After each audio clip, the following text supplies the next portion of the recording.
नमस्कार दोस्तों, मैं श्वेताब कुमार आप सभी का आपके अपने YouTube चैनल लॉकुल पर बहुत बहुत स्वागत करता हूं।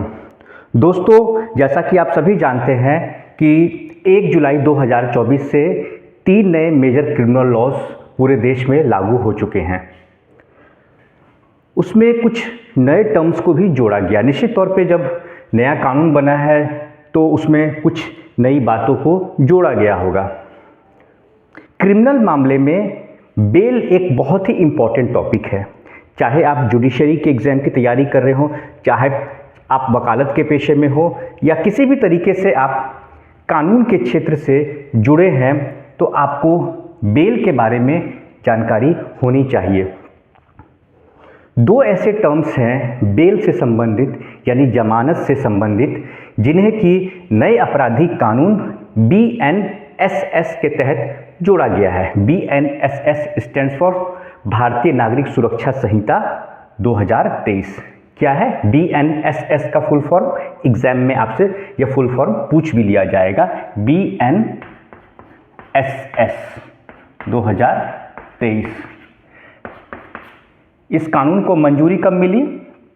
मंजूरी मिलती है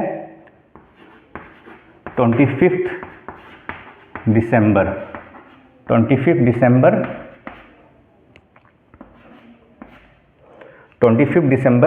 2023 को। किससे मिलती है? प्रेसिडेंट से मिलती है। ठीक है, प्रेसिडेंट एसेंट। ठीक है, 25 दिसंबर 2023 को राष्ट्रपति से इस नए आपराधिक कानून को मंजूरी मिलती है। ठीक है, प्रेसिडेंट्स एसेंट। ठीक है, लागू कब से हुआ? इन्फोर्समेंट लागू हुआ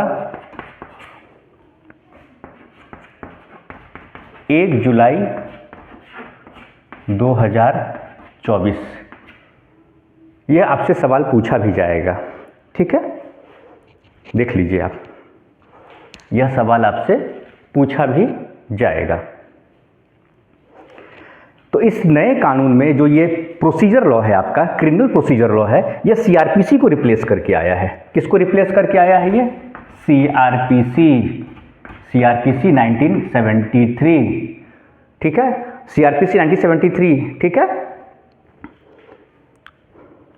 और यह CRPC 1973 लागू कब से हुआ था? तो 1 अप्रैल 1974 से लागू हुआ था। खैर, उस पर नहीं जाना है, अब उसकी बात खत्म है। इसको आप ध्यान में रखिए। तो इसमें जो BNSS है, ठीक है, यह जो BNSS है, इसमें 2 अटमोस्ट इंपॉर्टेंट टर्म्स को जोड़ा गया है। ठीक है, 2 अटमोस्ट इंपॉर्टेंट टर्म को जोड़ा गया है, जिसमें कि पहला टर्म है बेल में। ठीक है, बेल में है, इसको आप ध्यान से देखिएगा।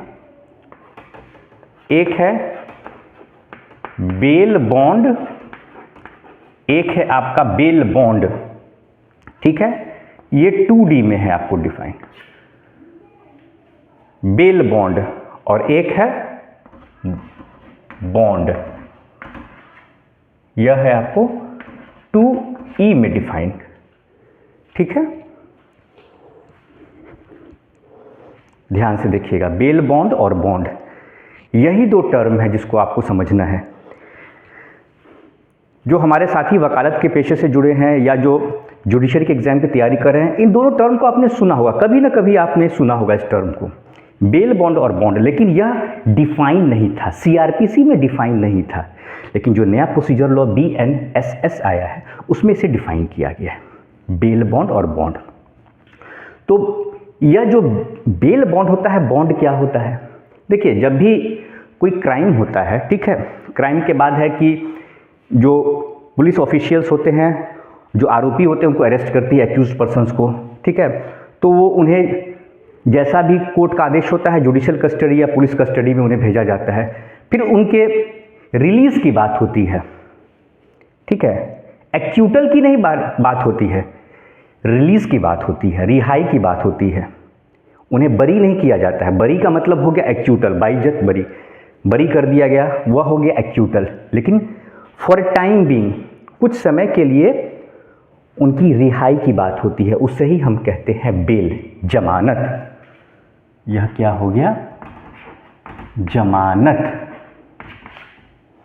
ठीक है, तो जमानत जो मिलता है उसी में यह दो प्रक्रिया को अपनाया जाता है।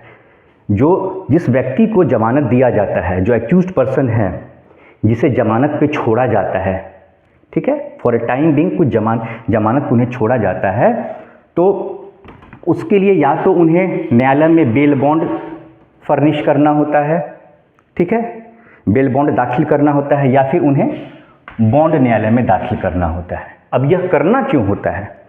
देखिए, पहले बेल बॉन्ड को समझिए कि बेल बॉन्ड क्या है। बेल बॉन्ड क्या कहा गया है? यह एक क्या है? Undertaking. Undertaking to release the accused. यह क्या है? एक अंडरटेकिंग है। किस बात का अंडरटेकिंग है? To release the accused with surety. देखिए, ये बात हो गई। बेल बॉन्ड और बॉन्ड में यही अंतर है।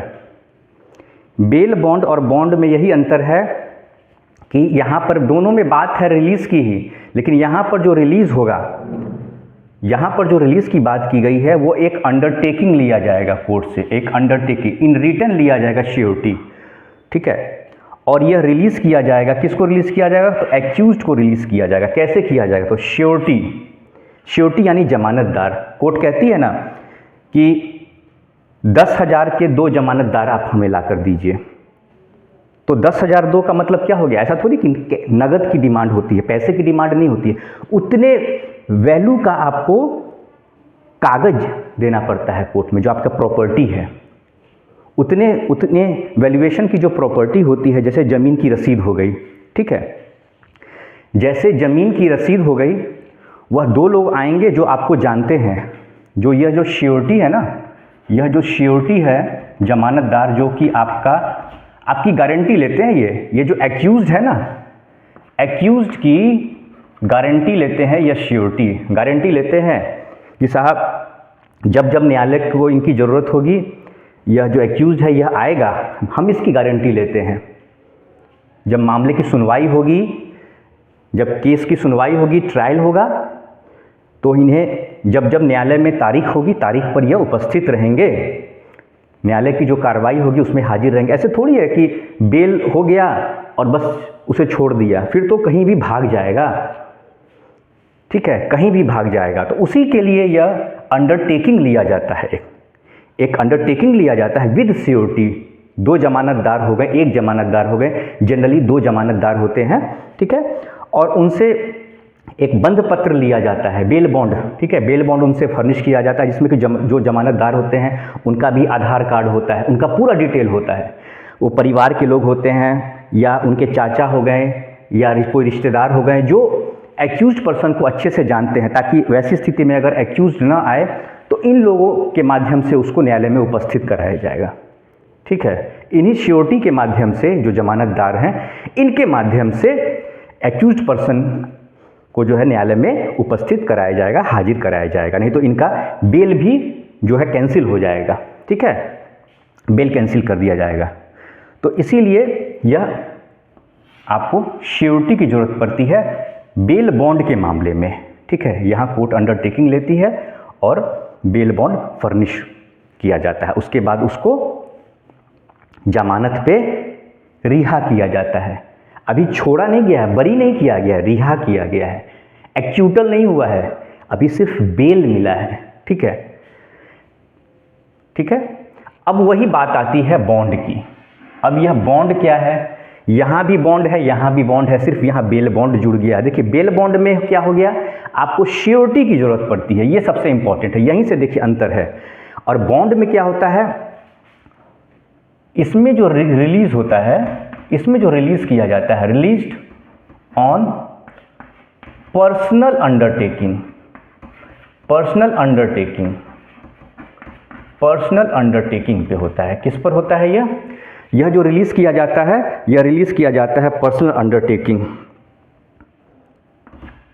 और पर्सनल बॉन्ड। पर्सनल अंडरटेकिंग और पर्सनल बॉन्ड हो गया, लेकिन ये क्या होता है, यह होता है आपको विदाउट श्योरिटी, विदाउट श्योरिटी। यही अंतर है, यहां श्योरिटी हो गया, यहां विदाउट श्योरिटी हो गया। यह जो बॉन्ड होता है ना, निजी मुचलके पर छोड़ दिया गया। क्या कहा गया, निजी मुचलके पर छोड़ दिया गया। छोटे मोटे अपराध जो होते हैं उसमें जनरली कोर्ट क्या करती है कि जो एक्यूज पर्सन है उसको उसके निजी मुचलके पे, यानी मान लीजिए कि एक्स ने कोई अपराध किया है, एक्स ने कोई अपराध किया है, अब वह कोर्ट में जाता है, तो कोर्ट उसको जो जमानत पे छोड़ती है, न्यायालय उसको जो जमानत पे छोड़ती है, जब उसकी पेशी होती है न्यायालय उसको जमानत पे छोड़ती है, तो देखती है कि छोटा मोटा अपराध है, तो उसमें क्या करती है न्यायालय, उसको पर्सनल अंडरटेकिंग पे, उसी के निजी मुचलके पे, उस किसी भी जमानतदार की जरूरत नहीं है। एक्स ने क्राइम किया और एक्स से ही कोर्ट ने क्या किया, एक अंडरटेकिंग ले ली। अंडरटेकिंग ले ली कि जब जब मामले की सुनवाई होगी उस तारीख को आपको हाजिर होना है, आपको राज्य से बाहर नहीं जाना है या देश से बाहर नहीं जाना है। मान लीजिए एक कंडीशन दे दिया, और भाई कंडीशन कोई श्योरिटी तो देखिए, श्योरिटी ऐसे तो नहीं लिया जा रहा है, लेकिन कोर्ट को श्योरिटी तो चाहिए। तो कोर्ट क्या करेगी, मान लीजिए इसका पासपोर्ट है तो पासपोर्ट कहेगी कि आपको पासपोर्ट जब्त का बात कहेगी कि पासपोर्ट आपको कोर्ट में सबमिट करना है, ठीक है। तो पासपोर्ट निश्चित तौर पे जब कोर्ट में पासपोर्ट इसका सीज हो जाएगा थोड़ी देर के लिए, कुछ समय के लिए, जब कोर्ट के द्वारा उस पासपोर्ट को अपने पास कस्टडी में रखा जाएगा, तो यह कहीं जा नहीं सकता है, कहीं भाग नहीं सकता है, ठीक है। तो यह इसीलिए किया जाता है, ये सारे कंडीशन जो होते हैं, ये कंडीशन जो लगाए जाते हैं बेल बॉन्ड के और बॉन्ड के, इसलिए लगाए जाते हैं कि मान लीजिए कोर्ट ने तो इनको थोड़े समय के लिए अभी क्या किया है, जमानत पे छोड़ा है, ठीक है, लेकिन अभी यह बरी तो नहीं हुए हैं, अभी ये बाइज्जत बरी तो नहीं, सुनते ना टर्म्स, बाइज्जत बरी किया जाता है, ठीक है।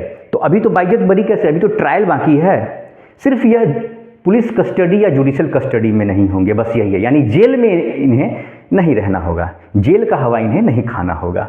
यह नहीं हुआ कि जा सिमरन जी ले अपनी ज़िंदगी, सुना है ना डायलॉग, किसी मूवी का डायलॉग है, ठीक है, वो डायलॉग ही बोल रहा हूँ मैं, ठीक है, इसे पर्सनल नहीं लीजिएगा। तो यह चीज़ हो गई, तो यही वाली बात है। तो ज़िंदगी जी लो अपनी, ठीक है, लेकिन इसका मतलब यह नहीं है कि भाग जाओ, ठीक है। क्राइम किया है तो भाई मामले की सुनवाई तो होगी, न्यायिक प्रक्रिया है, उससे तो आपको गुजरना होगा। उसके बाद जो भी विटनेसेस होंगे, ठीक है, कोर्ट की जो प्रक्रिया होगी, उसके बाद आपको जैसा भी जजमेंट होगा उसमें आपका एक्यूटल होगा, एक्यूटल में बरी आप हो जाइएगा, बाइज्जत बरी हो जाएगा, लेकिन यहाँ एक्यूटल नहीं हुआ है। एक्यूटल एक टर्म है ना, एक्यूटल, एक्यूटल, तो एक्यूटल में तो आप बाइज्जत बरी हो गए आप, लेकिन यह जमानत है, यह बेल है सर, बेल, और इसी बेल में आपको बेल बॉन्ड और बॉन्ड आपको भरना होता है, ठीक है। तो दोनों में बेसिक अंतर क्या है, बेल बॉन्ड में क्या है, आपको जमानतदार यानी श्योरिटी की ज़रूरत होती है। यह श्योरिटी आपकी गारंटी लेते हैं, ठीक है, यह श्योरिटी आपकी गारंटी लेते हैं कि भाई यह जो एक्यूज्ड है, जिसे माननीय न्यायालय द्वारा जमानत पे छोड़ा जा रहा है, इसकी मैं गारंटी लेता हूँ कि जब जब इसकी पेशी होगी, यह डेट तारीख लगेगी, यह उस तारीख पर हाजिर रहेंगे, जो भी मामले की सुनवाई होगी उसमें पूरा सहयोग करेंगे, ठीक है। और यहाँ जो बॉन्ड फर्निश की बात होती है, बॉन्ड में क्या है कि किसी श्योरिटी की जरूरत नहीं है, खुद एक्यूज्ड ही गारंटी देता है, न्यायालय को ये भरोसा देता है कि जब जब न्यायालय में तारीख लगेगी, मामले की सुनवाई होगी, मामले का ट्रायल होगा, विचारण होगा, मैं न्यायालय में उपस्थित रहूँगा, पूरा सहयोग करूँगा। और कोर्ट को लगता है तो इसके जो एक्यूज्ड पर्सन है उसका पासपोर्ट जब्त कर लिया, या उसको एक आदेश दे दिया कि आप शहर से बाहर नहीं जाएंगे, या राज्य से बाहर नहीं जाएंगे, या देश से बाहर नहीं जाएंगे, कुछ कंडीशन सर्टेन कोर्ट लगा देती है। तो ये सारी चीज़ें हैं। तो आशा करता हूँ कि जो मैंने ये चीज़ें समझाई हैं, देखिए पूरा जो थ्योरी है उसके हिसाब से भी मैंने आपको समझाया है, और जो प्रैक्टिकल एस्पेक्ट है उसके हिसाब से भी मैंने समझाया है। सबसे बड़ी बात यही है कि सेक्शन 2D और 2E में जो बेल बॉन्ड और बॉन्ड को परिभाषित किया गया है वह CRPC में नहीं था। तो आपसे इंटरव्यू में भी पूछा जाएगा, या प्रीलिम्स में भी पूछा जाएगा, या आपकी जानकारी में भी यह होना चाहिए कि सबसे बड़ा अंतर यही है कि नए आपराधिक कानून जो क्रिमिनल प्रोसीजर लॉ जो नया है आपका BNSS, उसके तहत बेल बॉन्ड और बॉन्ड को भी परिभाषित किया गया है। इस बात को आप गांठ बांध लें। ठीक है दोस्तों, तो आज का ये वीडियो लेक्चर यहीं पे कंक्लूड करता हूँ। किसी भी तरह का आपके मन में एक सिंगल भी डाउट हो तो आप मुझसे सवाल कर सकते हैं। आपके सवाल से मुझे यह पता चलता है कि मुझे और कितना बेहतर करना है। नमस्कार।